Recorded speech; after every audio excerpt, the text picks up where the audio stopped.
కుటుంబంలో అందరినీ ఒకేలా చూడలేం మనం. పిల్లలు కూడా అంతే. నీకు అమ్మ ఇష్టమా నాన్న ఇష్టమా అని అడగండి పిల్లల్ని. ఇద్దరు ఇష్టమే అంటారు కొంతమంది. ఆ ఇద్దరిలో ఒకరిని హైలైట్ చేయాలంటే ఎవరిని హైలైట్ చేస్తావు అని అడిగాం అనుకోండి, ఖచ్చితంగా ఎటో సైడ్ వెళ్తారు. అయితే అమ్మాయినా అంటారు, లేకపోతే నాన్నైనా అంటారు.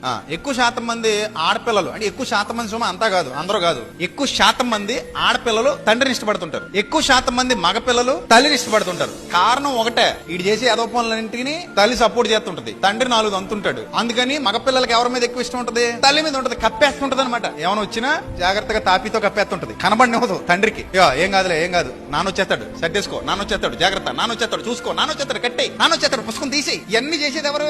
అమ్మ. అందుకని పాజిటివ్ కన్సర్న్ ఎవరి మీద ఉంటది? అమ్మ మీద ఉంటది. ఇంకా ఆడపిల్లలకి తండ్రి మీద ఎందుకు ఉంటది అంటే, తల్లి ఎక్కువ ఆడపిల్లలకి పనులు బురమ ఎత్తుంటది. అంట్లు ఆ బట్టలు ఉతికేయి, అది తుడిచేయి, అది కడిగేయి అంటుంటది. సో ఇవన్నీ ఆడపిల్లకి నాన్న చెప్పడు. నాన్నకి ఆడపిల్లకి పనులు చెప్పడం రాదు. ఎందుకంటే నాన్న పనికి బయటకు వెళ్తాడు, బయటకు వస్తాడు, చూసుకుంటాడు. ఏవైనా చెప్పాల్సి వస్తే ఎవరికి చెప్తాడు? నాన్న పనులు మగ పిల్లలకు చెప్తాడు. అందుకని ఆడపిల్లలు అమ్మ మీద పెద్ద ఎప్పుడు నాగే చెప్పుద్ది, ఆడికి చెప్పదు అని అనుకుని ఎక్కువ ఎవరితో కనెక్ట్ అవుతారు? తండ్రితో కనెక్ట్ అవుతారు. అంతే, అంతకు మించి తేడా ఏమీ లేదు. చాలా చోట్ల జరిగే తంతు ఇదే.